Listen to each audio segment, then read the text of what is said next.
isip na matatanda na tayo.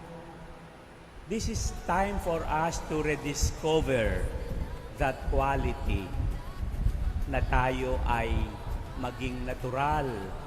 Whenever we pray in front of the altar of God, whenever we touch the Santo Niño, yun ang biyayang hilingin natin, na tayo'y maging totoo sa ating sarili. Dahil kapag tayo'y nagdarasal in front of God, wala po tayong maipagmamalaki sa Diyos. Halina sumayaw, kamay itaas, puso't kaluluwa, sabay iindak. Pag-ibig ng Diyos, ating isigaw. Viva, viva Santo Niño, Batang Hari. Santo Niño, viva Santo Niño, Batang Hari ng Tondo.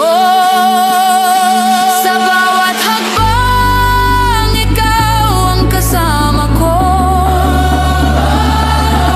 Lakbayaw, sayaw ng pag-asa. Santo Niño, sa Tondo at sa buong bayan, pagpalain mo kaming lahat magpakailanman.